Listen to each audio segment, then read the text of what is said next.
Hello chipsters, welcome to another one of Gav's videos. Today, as the title will suggest, we're looking at a 1 in 700 scale ship. I know that won't enthrall a lot of you, but I love my post-World War Navy ships, and I've wanted one of these Invincible class aircraft carriers for a long time. I was originally I was going to say originally I wanted HMS Invincible. I'd like Invincible for the Falklands conflict. That doesn't mean that I'm building ships just for the Falklands. I'd like to do some of the Leanders and Rothsays and stuff. Not only for they were there as well. They got some legs, those ships did. But I'd like them for the Cod Wars that we had with Iceland. It wasn't a firing war. Well, I think there was at one time maybe one of the Icelandic gunboats did fire on one of our trawlers. I think they did, but it was mainly ramming, and both sides did damage to each other. Ultimately, we lost. They threatened to withdraw from NATO and remove our NATO bases from Iceland, which obviously then got our arms twisted by the United States and whatever. And as usual, politicians did the old flim-flam of, because it was our fishing fleet, and literally they said, nothing's going to happen to it, blah blah blah, and they literally decimated our fishing fleet. It was literally wiped out from Grimsby and Hull, and other places on the east coast particularly. Absolutely destroyed our fishing fleet. And it never recovered. So anyway, happy note. And to a lesser extent, Germany and Belgium were involved in it as well. But it was mainly us. Anyway, back to the subject. Really, so all I'm trying to say is, 90s to the present day, I just enjoy the ships. But I particularly like the ships from the 60s, 70s, 80s and 90s. So we had 3 aircraft carriers. First one, HMS Invincible, then HMS Illustrious, and then the last of the 3, HMS Ark Royal, which is obviously by the title that's what I've got. I wasn't fussed. Any one of them would have done. As I say, it doesn't have to be. I'm not in it for a war or a conflict particularly. So many of us. I'd always say, just like the Army and Air Force, we always say, do you have a peacetime army and stuff? And you're always there on the, army, military, I should have said. You're always there as a wall, standing on a wall, as I always say, with a shield and a spear in your hand, type of thing.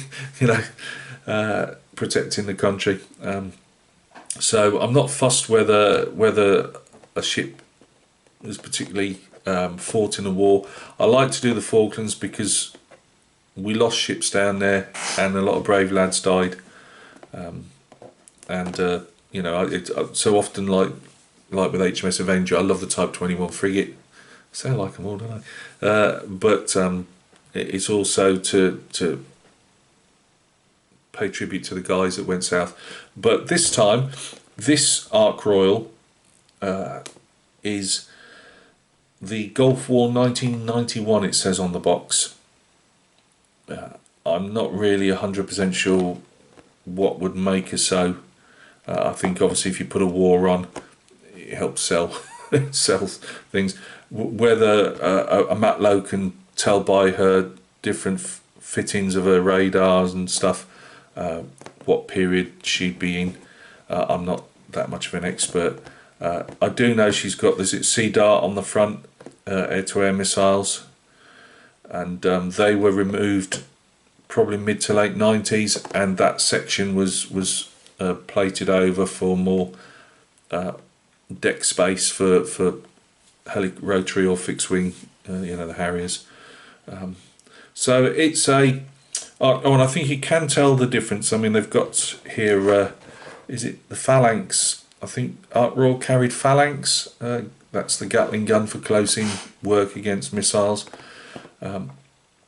and you can usually tell by the white dome, like an R2D2 type of thing. I'm not sure if that's the phalanx I've got. I think, if I'm right, was it Invincible and Invincible didn't carry it at the time, but Illustrious, I think, got goalkeeper straight away because she relieved. They literally rushed her from sea trials down to the Falklands as quick as possible after the conflict to take over from Invincible that really needed to get back for a refit. But I'm sure those two had goalkeeper close in defence, and Ark Royal had phalanx, but I might be wrong. As I say, I've got a busted head. I can't remember things particularly, and I know, yes, I should write things down, but if I do, I'll be here forever. So if you've got an interest, obviously go away and have a look, or otherwise, you never know. Occasionally I've had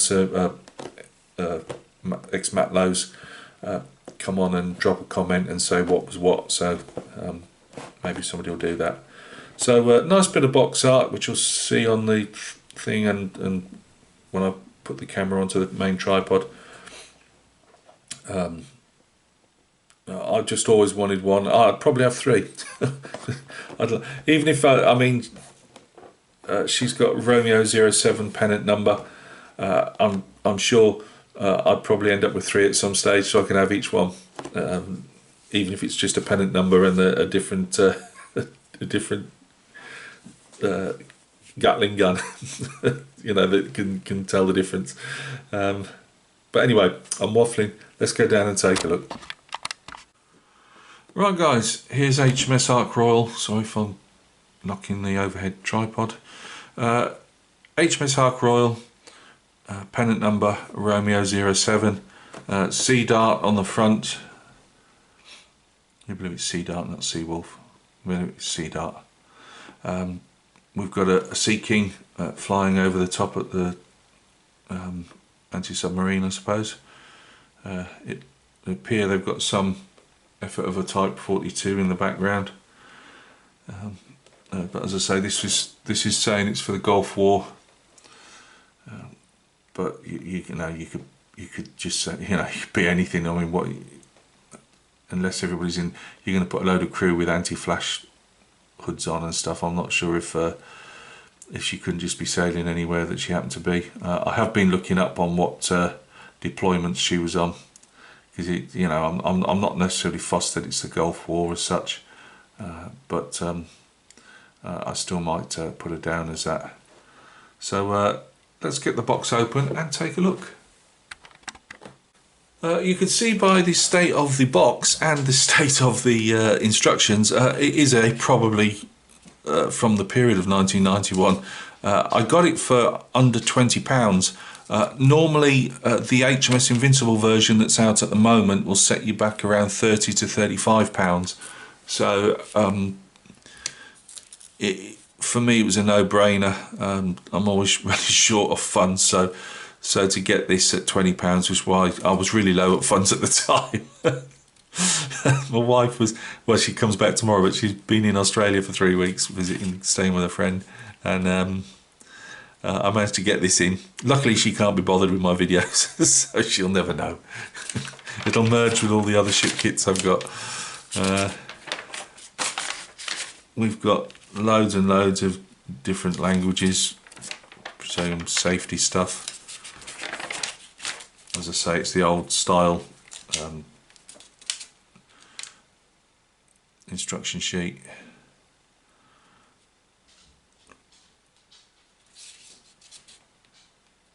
It looks like say the weapon sprue is the same one, because this was originally made, this is a Reeboks, I think it was Pit Road / Dragon that made this kit originally.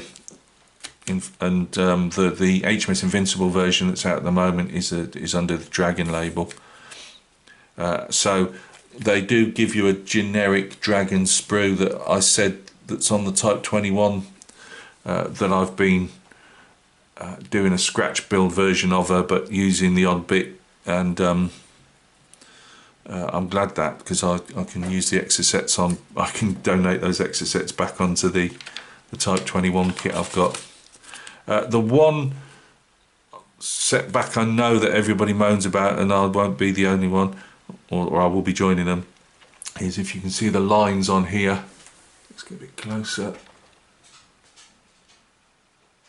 They're actually moulded onto the deck, which is a shame.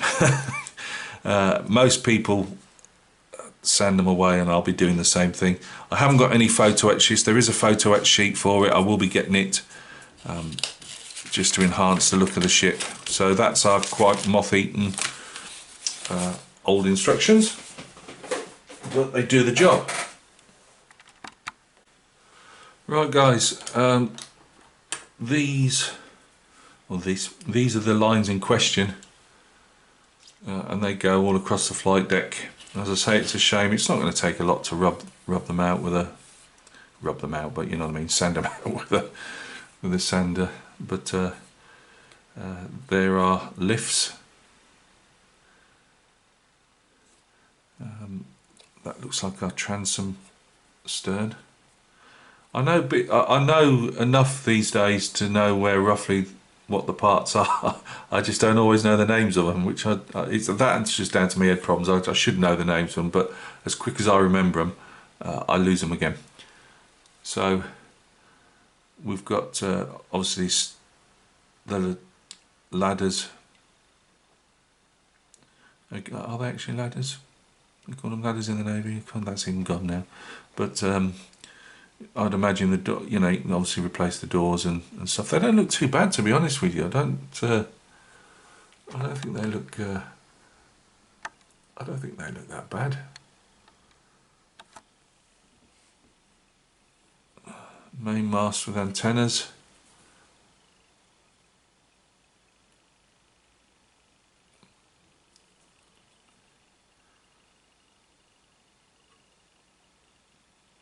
Obviously they're going to be chunkier than brass.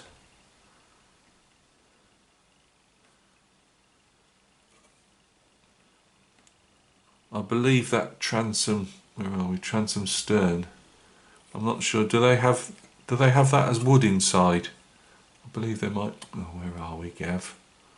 There. It's because I'm making it larger. I believe there may be some wooden decking inside there. I might be wrong. Right, here we've got our two hull halves. Yes, we've been to Hull and back. Oh dear, never mind. Hull is a coastal town in or city in England.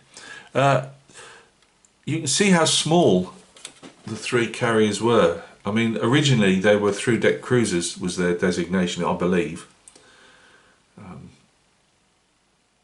So they were never huge, and the governments of the day through this, just as we've been, you know, the last 15 or 20 years, our military's been absolutely decimated to the point where the scouts have got more people in them than the military.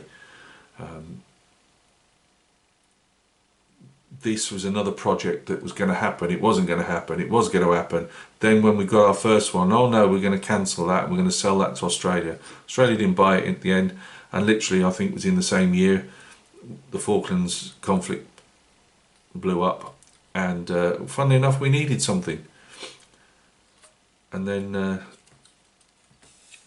Prime Minister Cameron, a few years back, made the decision that well, we were building 2 new aircraft carriers and these cost money and they're old, so we don't need them anymore, and just literally wiped them out. I think he saved one for an aircraft, for a helicopter carrier for another couple of years, and they all went for razor blades. And again, I always say that is political in the sense that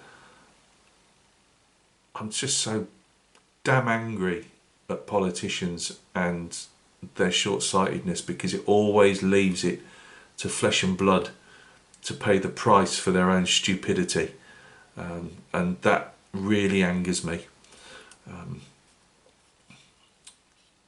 You know, I won't go on about it because we've got the same thing now, but they were very small because they weren't really designed as aircraft carriers in that sense. You know, a fixed wing. You know, you could probably fit this quite easily on an American supercarrier deck, and probably even the helicopter carriers or assault ships even.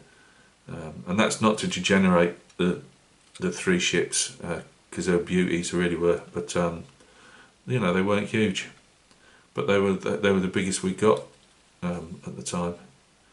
So yeah, I like that. Now on the, I don't know, on the artwork on the box, you'll notice, if you look carefully, it's showing hull plating. Now I'll have to have a look on my photographs when I go on the internet. If it's got hull plating on of some description, then I'll try and replicate it with a scribe. But I really like the details. Let's get a bit closer. Zoom in quick. There we go. I really like the details. I take it that, oh, that there, come on, focus, is supposed to be a barrier. Again, I don't know, but yeah, it looks like it's saying it's a barrier, more or less. I mean, if you had photo etch, if they did that there to try and remove that and then put photo etch in, you'd be on a hide into nothing really, I think.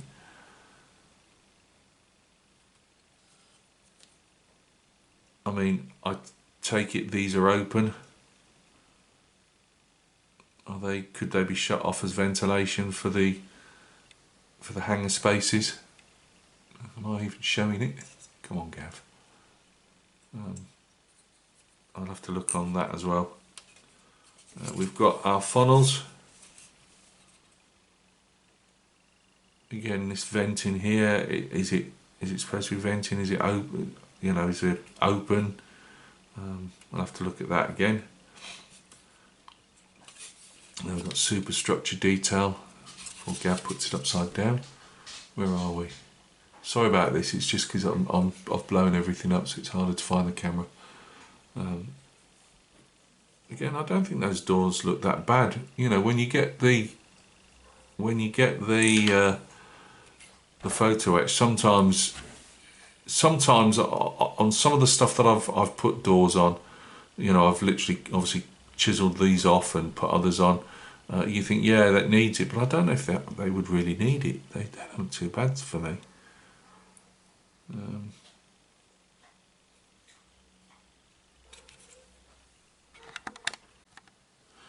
In this sprue, we've got the ski ramp. The ski ramp, if you don't know, is, well, you probably saw it on the front of the yeah, on the front box cover. Thanks, Gav. It's to help get the Harriers, or especially with a full load, off the deck. And it's quite a successful invention. We've got the part of the bow. Let's have a look at those chains. Again, obviously the super magnification. I don't think they're that bad. There's a lot on this, to be honest with you. I don't think needs changing. We've got our phalanx. So our phalanx, I take it we'll have a bit of a Gatling gun shape to stick on them. And these would be the edge of the deck. Bulwarks, maybe. Nothing like an ex-soldier trying to find naval terminology. We've got the life rafts. And again, they're not massively bad. You know, yeah, obviously the ribbon's probably a bit chunkier, but to be honest with you, I'm really liking this. The only, you know, so far the only letdown is, as we can see on the ski ramp there, we've got those daft lines. So, no, very impressed so far.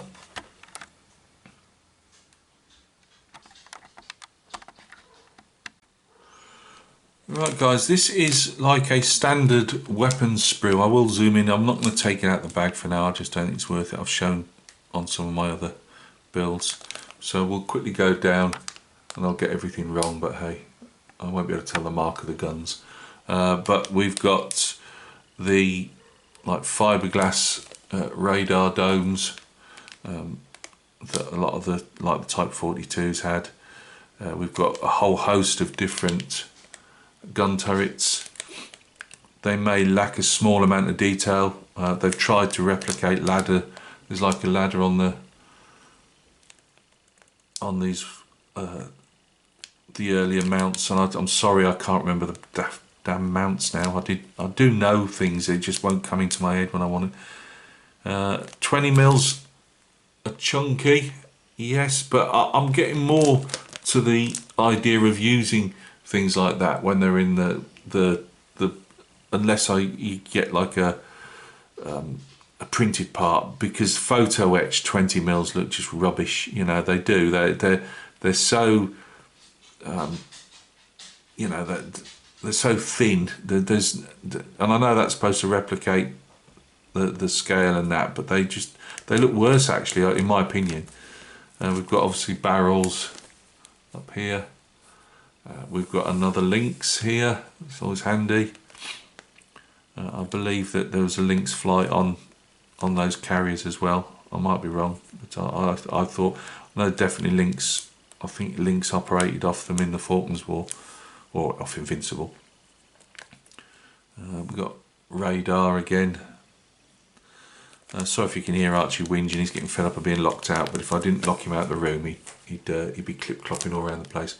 A couple of Exocet launchers, so they'll be good to have. A couple of ships, boats. So yeah, oh, we've got mortars as well.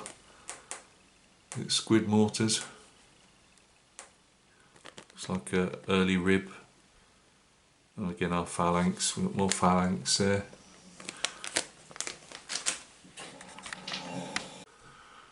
Right, guys, I won't open this one either. We've got a stand. I'm not.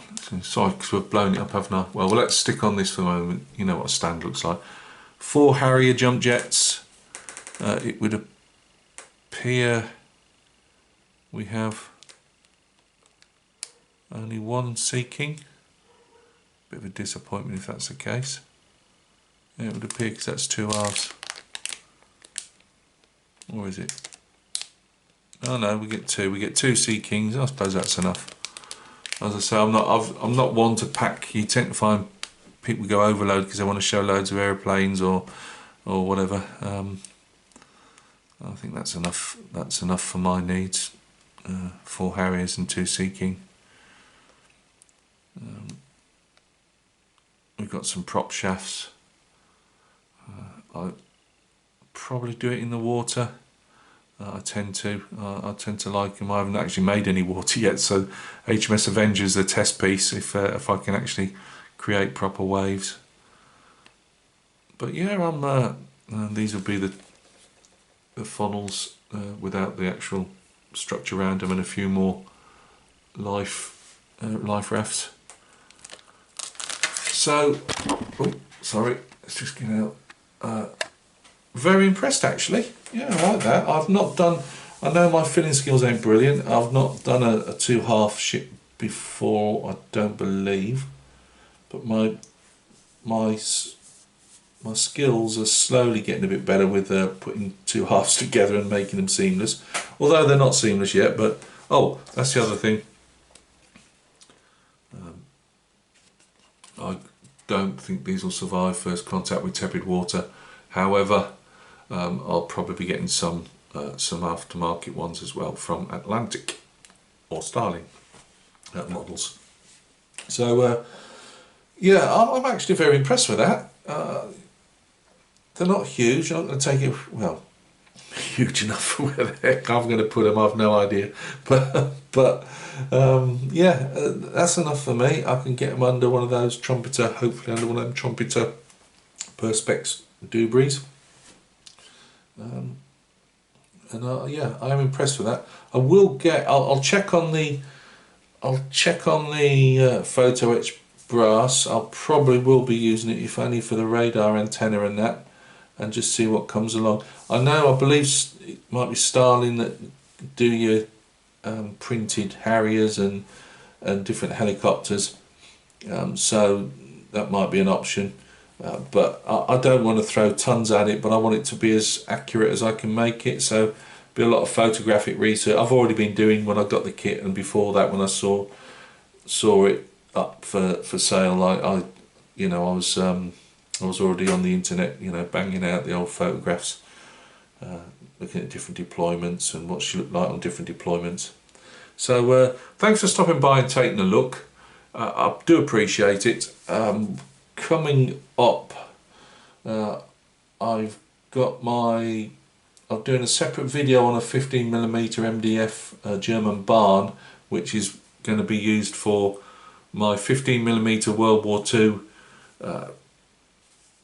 Hornice and half track as a bit of a dio. The only thing I'm not going to do is, it won't be, I don't know how I'm going to do it yet, because I need to give you the context of that. That's why I want the vehicles and the barn, but the barn also has to be used for my Napoleonic War Games figures to photograph at the side, and then eventually probably used on a tabletop. So that's been done, but in separate videos. I've put it together. I'm putting tiles on the roof at the moment and stuff. So that's up. My Star Wars figure Dengar, the bounty hunter, he's been puttied. I've just got to sand a bit of putty down on him in a bit, and then get some primer on him hopefully today. So there may be an update. We'll see what he looks like under a bit of paint before I do the actual proper painting. HMS Avenger, there will be that's my scratch built Type 21 with a few embellishments with photo etch and a couple of pinched pieces from the weapon sprue of the type, well, of the weapon sprue I've just shown you, because it's generic. So there's that. I have got some Warlord Epic French. Made a bit of a stuff up on that, not on the uniforms, but I'll go into that in a separate video once I've got this batch painted. But suffice to say, I've had to buy a second sprue so I can get those looking something like, I'll explain that on a different video. So yeah, there shouldn't be, especially with my wife coming home tomorrow, there shouldn't be any more models to unbox for a while. I have actually got a couple in the stash I haven't unboxed, vehicles, but I'm not just unboxing for unboxing's sake. This will get done, fairly sharpish. I keep saying that. HMS Devonshire was the next one, and then I got this through, and I'm like, oh. So I will wait and see. There's a long way to finish HMS Avenger yet. So yeah, there's lots to go. I've also got one last Star Wars figure coming through the post as well, which I particularly wanted, and I got it on a decent price. So that'll be the end of the Star Wars. I must say the end, not the end, but just the end of two figures. Will take me a good few months to do. So I don't need any more with them, and there's not a huge amount of interest in them. But as I say, I don't do the channel just to catch subs or clicks or whatever. I do it because it's my way of interacting with the world. so you get whatever Gav decides to put up at the time. So look after yourselves. Thanks for your company. Thanks for sticking with me, and for the decent comments and the likes and all that stuff. It really means a lot. As I say, it's my connection to the world. So oh, one other thing, if anybody follows this to the end, anybody going to Telford this year, I will be out saying that again probably at the beginning of the video, because nobody will listen to this at the end. But Gav will be going to Telford again. As I've said to you before, I'm only about 40 minutes away, half an hour away. I will say, am I going this year, am I not, but I probably will be going. So unlike last year, where we all said we'd say hello to each other as we're going round, and Paul from Plastic Monkey was the only guy I saw there in the whole time. So that could be because the rest of you were running for the fire exits when you saw me coming down one of the walkways. But anybody going to Telford, I will give another shout out for that in a future video, and hopefully we'll meet up. So hello. Anyway, look after yourselves, and we'll catch each other soon on another video.